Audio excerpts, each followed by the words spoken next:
మరి వాక్యంలోనికి వెళ్ళక ముందు కొన్ని ప్రశ్నలు. ఈరోజు యేసు ప్రభు వస్తే ఎంతమంది పరలోకానికి ఎత్తబడతారు? గ్యారంటీ? ఎలా తెలుస్తుంది? నేను దేవునితో సరిగా ఉన్నానా లేదా అని ఎలా తెలుస్తుంది? ఒకటి ఎదుట సరిగా కనబడు మార్గము కలదు, తుదకది మరణమునకు. నేను బాగానే ఉన్నానులే అనుకోవటం సర్వసాధారణం ప్రతి ఒక్కడికి.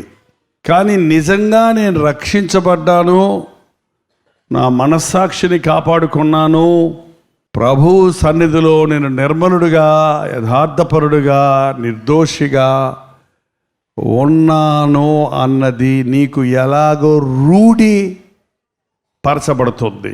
చెప్పండి, ఎలా చెప్పగలిగారు మీరు? చెయ్యెత్తి బాప్తిసం పొందారనా, లేకపోతే మీ పాస్టర్ గారు మెచ్చుకున్నారనా, లేకపోతే మీరు చాలా పెద్ద కానుకేశారనా? ఎలాగా? రక్షణ పొందారు. రక్షణ పొందటం ఒకటి, ఆ రక్షణను భయముతో వణకుతో కొనసాగించుకొనటం మరొకటి. పాత చింతకాయ పచ్చళ్ళలాగా ఎప్పుడో పొందిన రక్షణ ఇప్పుడు పనికిరాదు. ఒక ఆయన అలాగే రక్షించబడ్డాడట, అద్భుతమైన సాక్ష్యమట. ఈ రోజుల్లో అద్భుతమైన సాక్ష్యాలు ఏంటంటే, సాక్ష్యం అంటే ఏంటంటే, లోకంలో చెత్తగా బతికి గబ్బుగా జీవించి చెయ్యకూడని పనులన్నీ చేసేసి తాగేసి తందనాలు తొక్కేసి అన్నీ అయిపోయిన తర్వాత యేసయ్యా అంటే అది పెద్ద సాక్ష్యం, గొప్ప సాక్ష్యం కదా. యవ్వన కాలంలోనే ప్రభువుకి నీ జీవితం అప్పగించుకొని లోక పాపాలు రుచి చూడక ముందే ప్రభువుకి అప్పగించుకుంటే అది చిన్న సాక్ష్యం. ఒక యవనస్తుడు అలాగే మారయ్యా, రక్షణ పొందయ్యా అంటే అన్నాడు, అన్న ఇప్పుడే రక్షణ పొందితే సాక్ష్యం పెద్దకూడదన్నా, ఇంకా నేను ఏ పాపాలు చేయలేదు, అన్ని పాపాలు చేసిన తర్వాత మారు మనసు పొందితే నా సాక్ష్యం విని అందరూ అంటారు అన్నాడండి. నిజమేనా? జీవితం అంతా ఎంగిలైపోయిన తర్వాత, బతుకంతా పాడైపోయిన తర్వాత, బలమంతా ఊడిగిపోయిన తర్వాత, అవకాశాలన్నీ ఎగిరిపోయిన తర్వాత, మరణ పడక మీద ఉన్నప్పుడు, గతి లేక దిక్కులేని పరిస్థితుల్లో ఉన్నప్పుడు ప్రభు వైపు తిరగటం, రక్షించబడటం గొప్ప విషయం కాదండి. నీ బాల్య దినములందే నీ సృష్టికర్తను జ్ఞాపకం చేసుకో. వీటి యందు నాకు సంతోషము లేదని చెప్పుదనములు రాకముందే నీ హృదయాన్ని దేవునికి ఇచ్చుకో. అది మంచి సాక్ష్యం. ఈరోజు సాక్ష్యాలు, నేను 3 ఊర్లలో దొంగని, నేను 33 సినిమాల్లో నటించాను, ఇంకా సినిమాల్లో ఛాన్స్ లేక సేవకుండా అయిపోయాను, సేవకు వచ్చేసాను అని చెబితే అందరూ అబ్బా సినిమా యాక్టర్ సేవకుడయ్యాడట, స్టోట్పురం బందిపోటు దొంగ సేవకుడయ్యాడట, పచ్చి తాగుబోతూ పాస్టర్ అయ్యాడట, దేవుడు ఎలా అద్భుతంగా మార్చేస్తున్నాడు అని మా ఊరు వచ్చి చెప్పండి సాక్ష్యం, మా చర్చకు వచ్చి చెప్పండి సాక్ష్యం, మీ సాక్ష్యమని మా వాళ్ళందరూ మారిపోతారు అంటున్నారు. అలాగే ఒక ఆయన తన సాక్ష్యాన్ని చెప్పి అడిగిన వాళ్ళందరికీ చెప్పలేక పుస్తకాలు ప్రింట్ చేశాడంట. పుస్తకం ప్రింట్ చేసేసి అడిగిన వాళ్ళకంతా నాకు చెప్పడానికి నోరు నిప్పడుతుంది, నువ్వే చదువుకోని పుస్తకం అంటే మొదలుపెట్టాడు. కొన్ని రోజులు అయిపోయింది. ఒకరోజు స్నేహితుడు వచ్చాడు, పాత స్నేహితుడు వాళ్ళ ఇంటికి. ఏమండి బాగున్నారా అంటే, మీరు నా సాక్ష్యం లేదా అన్నాడట. ఏం సాక్ష్యం? మన ఇద్దరం కలిసి దమ్ము కొట్టాం కదా, మన ఇద్దరం కలిసి పెగ్గలేసాం కదా అంటే, కాదయ్యా నేను యేసుప్రభుని నమ్ముకున్నాను, నేను సాక్ష్యం, పెద్ద సాక్ష్యం, నా సాక్ష్యం విని అందరూ ఆశ్చర్యపడిపోతున్నారు, నీకు తెలీదా నా సాక్ష్యం అని. ఏమో అన్నాడంట. ఏమో అంటారా మీరు? భార్య ఏమంటారా? ఏమో ఇదిగో నిన్నే, భలే గమ్మత్తు పిలుస్తారు కదండి భార్యను భారతదేశంలో. నిన్నే ఉస్సు బుస్సు ఏంటది? పాప ఆవిడ మాత్రం మిమ్మల్ని ఏమండి అనాలి, లేకపోతే భలే కోపం వస్తుంది. మళ్ళీ మీరు మాత్రం భార్య పట్టుకొని ఉస్సు తుస్సు అంటే అట్ట ఏవో తీసుకురా, నా సాక్ష్యాలన్నీ అటక మీద పెట్టాను, ఓ సాక్ష్యం పుస్తకం తీసుకురా అన్నాడంట. ఎక్కడ పెట్టిందంట? అటుకులు ఉండే పూర్వకాలం, ఇప్పుడు కాదు, తినే అటుకులు కాదు, ఇళ్ళ మీద సామాన్లు పెట్టుకోవడానికి పైన అరలాగా కట్టేవారు అటుకు. ఆమె నిచ్చెనేసుకొని పాపం పైకెక్కి అక్కడి నుంచే కేకేసిందంటే, ఏమండోయ్ మీ సాక్ష్యాలన్నీ చదలు తినేసనియండోయ్ అని. సాక్ష్యం అంతా ఏం తినేసిందట? చదలు తినేసి, పుస్తకాలు తినేసినాయి, అసలు సాక్ష్యం కూడా తినేసింది. మొన్నటి సాక్ష్యం చెప్పొద్దండి. నేను కొత్తగా మారు మనిషి పొందినప్పుడు మోకాళ్ళు వేసానంటే లేవను, ఇప్పుడు మోకాళ్ళు వెయ్యను. ఆ రోజుల్లో నేను బైబిల్ పట్టుకున్నానంటే 10 అధ్యాయాలు చదవండి, ఆగను. ఈరోజు 10 వచనాలు కూడా నేను చదవను. ఆ రోజు చర్చికి వెళ్తే నేనే ముందు కూర్చుంటా, ఈరోజు చర్చికి వెళ్తే ఎలకాలం లాస్ట్ వెళ్ళేవాడిని నేనే, చర్చ్ అయిన తర్వాత ఫస్ట్ వెళ్ళిపోయేవాడిని నేనే. ఏంటి, చర్చికి అందరికంటే లాస్ట్లో వచ్చేవాడిని నేనే, ఆమెను అనగానే అందరికంటే ముందు వెళ్ళిపోయేవాడిని నేనే. భక్తి ఏమైపోయిందనమాట? అది కాదు. అందుకే మన భక్తి దినాభివృద్ధి పొందాలి. ప్రభుతో నడిచే కొలది, ప్రభుత్వ సహవాసం చేసే కొలది మరింత మనం వట్టివారిగా గమనించుకుంటాం. మరింతగా ఇంకా ఆయనతో సహవాసం చేయాలని, ఆయనకు దగ్గరగా రావాలని ఆశపడతాం. మునుపటి కంటే, ముందున్న విశ్వాసం కంటే అత్యధికమైన విశ్వాసం కలిగి ఉంటాం. రక్షించబడిన కొత్త దినముల్లో ఉన్న ఆసక్తి కంటే గొప్ప ఆసక్తిని కలిగి వర్ధిల్లుతూ ఉంటాం. ఈరోజు అటువంటి క్రైస్తవత్వం కనబడటం లేదండి, చల్లారిపోతుంది. ఎక్కడ చూసినా క్రైస్తవత్వం చల్లారిపోతుంది. పొంగినట్టే పొంగుతాయి పాలు, పొంగినట్టే పొంగుతాయి. కాసి నీళ్లు చల్లారనుకో ఏమైపోతాయి? అసలు మీకు ఎక్కడ తెలుసు ఇవన్నీ? పాల కుక్కర్లో వచ్చాక పాలు పొంగడం అంటే ఏం తెలుసు మీకు? ఏమ్మా, పాల కుక్కర్లో కాస్తున్నారా, పాలు పొంగిస్తున్నారా? మంచిది, అయ్యే మంచిదండి. పొంగటం అందులో కొయ్యి అనగానే దింపేయటం కాదు, అసలే డబ్బా పాలు, పిండి పాలు, అందులో బోల్డ్ ఇన్ఫెక్షన్లు ఉంటాయి. మళ్ళీ దాన్ని మరగబెట్టకుండా మళ్ళీ కాచుకుంటే దాంతో ఒంటి నిండా జబ్బులే, ఇంటి నిండా జబ్బులే. ఇప్పుడు అన్ని జబ్బులే. ఎందుకు జబ్బులు ఎక్కువైపోతున్నాయో తెలుసా మీకు? మనం తినే బియ్యంలో సత్తు లేదు, మనం తాగే నీళ్లు శుభ్రం లేవు, మనం పీల్చే గాలి సరిలేదు, మనకు ఆహారం వండుకొని తినగలిగినంత ఓపిక లేదు. ఏంటండి, ఫ్రైడ్ రైస్ కొనుక్కొని తింటమే. ఏం రైస్ అది? ఫ్రైడ్. చిన్న పేగులు ఏడుస్తాయంట. ఫ్రైడ్ రైసు, ఫ్రైడ్ కూరలు, ఫ్రైడ్ ఫుడ్ తిన్నప్పుడు చిన్న పేగులు వాటిని తట్టుకోలేక అయ్యో అని ఏడుస్తుంటాయంట. పొత్తికడుపులో నొప్పి అంటారు చూడండి. అన్ని రకాల గ్యాస్ట్రిక్ ట్రబుల్స్, ఎసిడిటీ ప్రాబ్లం, రకరకాల డి విటమిన్ లేదు. పొద్దున్నే లేచానన్నా అన్నాడు ఒక తమ్ముడు. ఎన్ని గంటలకన్నాను? 10 గంటలు లేచిపోయాను అన్నాడు. ఏంటంటే పొద్దున్న 8 గంటలకంట? సూర్యోదయాన్ని చూసి ఎన్ని రోజులైందండి మీలో? ఆలోచించండి. పొద్దున్నే సూర్య నమస్కారాలు చేయమని చెప్పేవాళ్ళు మన దేశంలో, ఏదో మోక్షం వస్తుంది, ముక్తి వస్తుందని. అదేం కాదు. పొద్దున్నే ఆ వంకనన్నా వాడు సూర్యుడి దగ్గర నిలబడితే విటమిన్ డి వస్తుంది, ఎముకలు గట్టిగా ఉంటాయి. ఏంటండి, చర్మ వ్యాధులు రాకుండా, ఇన్ఫెక్షన్స్ ఏమన్నా ఉంటే ఆ సూర్యరశ్మికి చక్కగా చచ్చి ఊరుకుంటాయి. ఏంటండి, ఈ రోజున మానవుడు దేవుని పద్ధతుల్లో నడవటం లేదండి. అందుకే మానవుని జీవితం ఆయుష్ తగ్గిపోతుంది, ఆరోగ్యం తరిగిపోతుంది. ఒకప్పుడు సగటు ఆయుష్ 80 సంవత్సరాలు, ఇప్పుడు 100కి 1,00,00,000 ఒకరిని చూస్తున్నాం. పొద్దున్న ఒక మామగారు వచ్చారు, 85 సంవత్సరాలు బాబు అని. ఏమి యాక్టివ్గా ఉన్నారో చూస్తే, అబ్బా నాకు చాలా బలం వచ్చింది, పర్వాలేదు, నేను ముసలోడిని అయిపోతాను అనుకున్నాను, ఇంకా చాలా రోజులు సేవ చేయొచ్చులే అని. నిన్న మా అన్న వచ్చాడు విజయవాడలో. అన్నా ఎంత వయసు అని అడిగాను అన్నని. 100 సంవత్సరాలు అంట. ఏం పేరన్నా అన్నాను. యెహోషువ అన్నాడు. అబ్బో నువ్వు 110 సంవత్సరాలు బతుకుతావన్నాయి యెహోషువలాగా.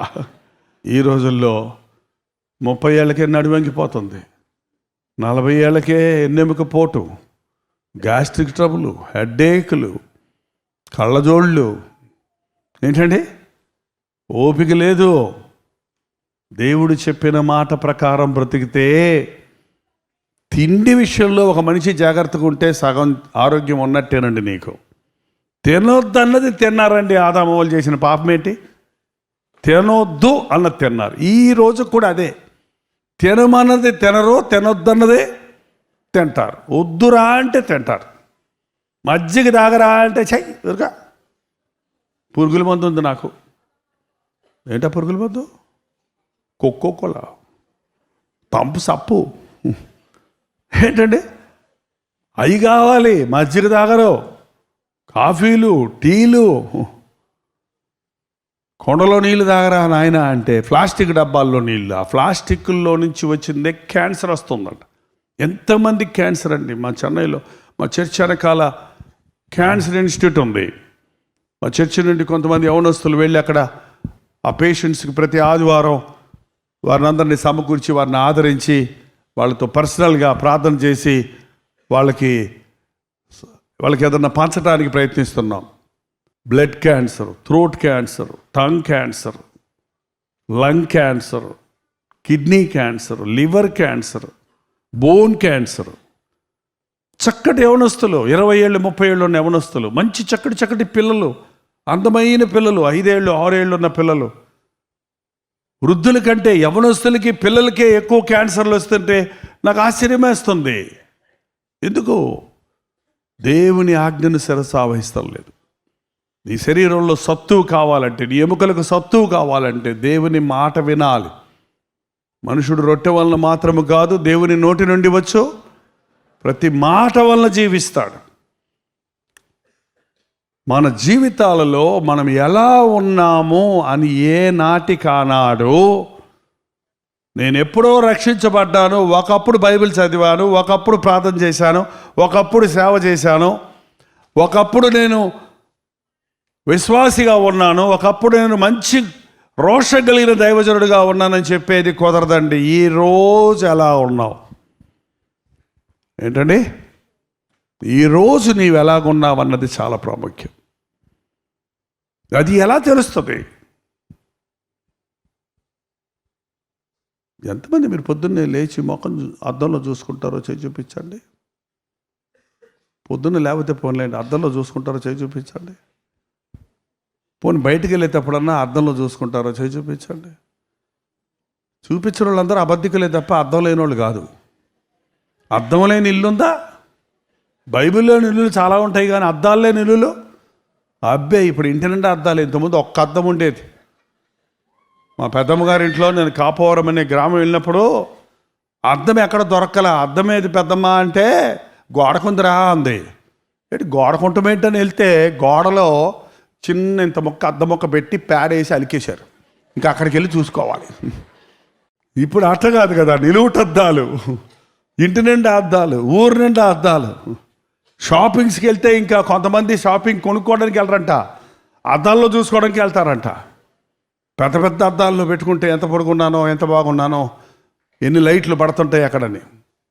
ఎందుకు అద్దంలో చూసుకుంటాం చెప్పండి? ఎందుకు అద్దంలో చూసుకుంటారు? అద్దంలో చూసుకొని ఏడిసినట్టుంది నా మొహం అని వెళ్ళిపోతాడా? అద్దంలో చూసుకొని భలే ఉంది, ముక్కు నిండా పాసి, నోటి నిండా పాసి, ముక్కు నిండా శివుడి, జుట్టు అంతా సింపిరి జుట్టులాగా, కూతు జుట్టులాగా నిలబడి ఉంది, భలే ఉన్నాను నేను అని వెళ్ళిపోతాడా? ఏం చేస్తాడు? అద్దం చూసి ఏ రోజుకి ఆ రోజు చక్క పెట్టుకుంటాడు, శుద్ధి చేసుకుంటాడు, అమర్చుకుంటాడు, పాలు దూకుంటాడు, మొహం కడుక్కుంటాడు. మాకైతే గడ్డాలు గీసుకోవాలి మగవాళ్ళకైతే. ఇప్పుడు గడ్డాలు గీయరంటే ఏమైనా వస్తుంది, ఇదో కొత్త ఫ్యాషన్ అంట. ఏంటండి అందరు గడ్డాలు పెంచేస్తున్నారు, తెగ పెంచేస్తున్నారు గడ్డాలు. ఎవరో ఎక్కడో ఒకటి పెంచాడంట, ఇక అది చూసి ఎంత కాపీ. పెంచుకోండి, మీ గడ్డం మీ ఇష్టం, ఎవరు వద్దంటారు? అద్దంలో ముఖం చూసుకొని ముఖం సరి చేసుకున్నట్టు ఏనాటికి ఆనాడు దేవుని వాక్యం అనే అద్దంలో మనల్ని మనం చూసుకొని మన హృదయాన్ని సరి చేసుకోవాలి. వాక్యం మన నిజస్థితిని బయలుపరుస్తుంది. వాక్యం చదివేవాడు, మధ్యాహ్నం చాలామంది భారాలు చెప్పారు, చాలా భారాలు చెప్పారు. ఒక ఆయన వచ్చి అన్నాడు, నా విరోధులందరినీ నేను క్షమించేటట్టు, నా విరోధులందరూ నన్ను క్షమించేటట్టు నా కోసం ప్రార్థన చేయమన్నాడు. ఏం ప్రార్థన భారం అండి. నా విరోధులందరినీ నేను క్షమించాలి, నా విరోధులందరూ నన్ను క్షమించాలి. సింపుల్ కాదు, చాలా కష్టం అది. వాక్యం చదువుతున్నప్పుడు మీరు నిలుచుండి ప్రార్థన చేయనప్పుడల్లా మీ విరోధులను క్షమించండి, మా రుణస్థులను మేము క్షమించి ఉన్న ప్రకారం మా రుణములను క్షమించు అని ప్రార్థన చేస్తుంటాం. మీకు ఎవరన్నా విరోధులు ఉన్నారా?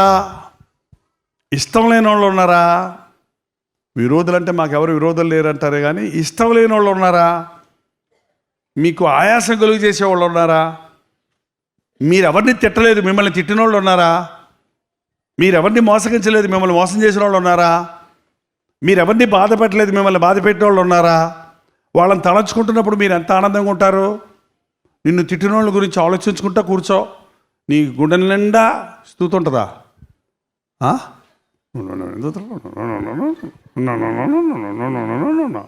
బీపీ, బ్లడ్ ప్రెషర్ పెరిగిపోద్ది. దైవజనుడు అన్నాడు, నీకు ఇష్టము లేని వారి గురించి ఒక్క నిమిషం కూడా నువ్వు ఆలోచన చేయొద్దు. నిన్ను బాధ పెట్టిన వాళ్ళ గురించి ఆలోచన చేయొద్దు, క్షమించి ఊరుకో. మనం ప్రభు వచ్చినప్పుడు ఎత్తబడాలంటే, మన హృదయం దేవుని ముందు నిర్మలంగా ఉండాలంటే, ఏ రోజుకు ఆ రోజు ఆయన వాక్యాన్ని చదివి మన హృదయాలను దిద్దుకోవాలి. మనం మోకరించి ప్రార్థిస్తున్నప్పుడు ఆయన ముఖవర్చస్సు మన మీదకి వస్తుంది. నీ ముఖ కాంతిలో నా రహస్య పాపములు కనబడుతున్నాయి. చీకట్లో ఉన్నప్పుడు మనకి ఎలా ఉన్నాం మనకు తెలియదు. ఓ పెద్ద ఫోకస్ లైట్ మీద పడిందంటే మన షర్టు మీద ఉన్న చిన్న చొక్క కూడా స్పష్టంగా కనపడుతుంది. కోటి సూర్యుడు వెలుగు కలిగిన ప్రభువు ముఖం నువ్వు ప్రార్థిస్తున్నప్పుడు నీ వైపు తిప్పబడుతుంది కనుక నీ అంతరంగంలో అణువణువులలో ఉన్న దేవునికి అయిష్టమైన ప్రతి తప్పును నువ్వు చూసుకోగలుగుతావు. ప్రార్థనలో నీ ఒప్పుకున్నప్పుడు మన పాపములను మనము ఒప్పుకొనిన ఎడల ఆయన నమ్మదగిన వాడు, నీతిమంతుడు కనుక మన సకల దుర్నీతి నుండి మనల్ని ఆయన పవిత్రులుగా చేయను. నిజమైన క్రైస్తవ భక్తి ఏనాటి కానాడు ప్రభువుతో నడవటం. అట్టి జీవితాలను ప్రభు మనకిచ్చును గాక. హల్లెలూయా. లేచి నిలబడండి, ప్రార్థన చేద్దాం. రెండు చేతుల పైకెత్తి ప్రార్థన చేద్దాం. పరిశుద్ధుడా, ఒక్కసారి నీ బిడ్డలను చూడను ఆయన, చేతులెత్తిన ఆయన, నిస్సహాయకులమయ్యా, మాకు సహాయం కావాలి తండ్రి. మేము నీ మాటకు విని వణుకుతున్నామయ్యా, మా హృదయాల్లో నీ కార్యాలు చెయ్యి అని చేతులెత్తి మొరపెడుతున్న ప్రతి ఒక్కరిని చూడు నాయన. ఎక్కడున్న మా యవ్వన బిడ్డలను చూడయ్యా, వారి కన్యత్వాన్ని పోగొట్టుకోకముందే, పరిశుద్ధతను పాడు చేసుకోకముందే బాల్య దినములందే సృష్టికర్త జ్ఞాపకం చేసుకోవడానికి సహాయం చేయి. ఇప్పటికే వారు తప్పటడుగు వేస్తుంటే మరొక్కసారి రక్తంలో కడిగి నూతన సృష్టిగా చేయ్యా. పాపానికి నో చెప్పగలిగిన ధైర్యం దయచేయి నాయన. మా ఇళ్ళ చుట్టూ నీ కంచె దయచేయి నాయన. మా యవ్వనస్తుల చుట్టూ నీ కంచె దయచేయి ప్రభువా. యవ్వన బిడ్డలు యవ్వనేచ్ఛలను విడిచి ప్రభువునకు ప్రార్థన చేయి వారితో కూడా నీతిని, ప్రేమను, సమాధానమును వెంటాడటానికి సహాయము దయచేయి. పరలోకపు దీవెనలు మా మీద కుమ్మరించి మా ముఖాల్లో సంతోషం, మా హృదయాలలో సమాధానం, మా జీవితాలలో అభివృద్ధి, మా కుటుంబాలలో దీవెన కలిగి ఉన్నట్లుగా మమ్మల్ని ఆశీర్వదించి పంపించమని యేసు క్రీస్తు నామములో అడుగుచున్నాము తండ్రి. ఆమేన్, ఆమేన్, ఆమేన్.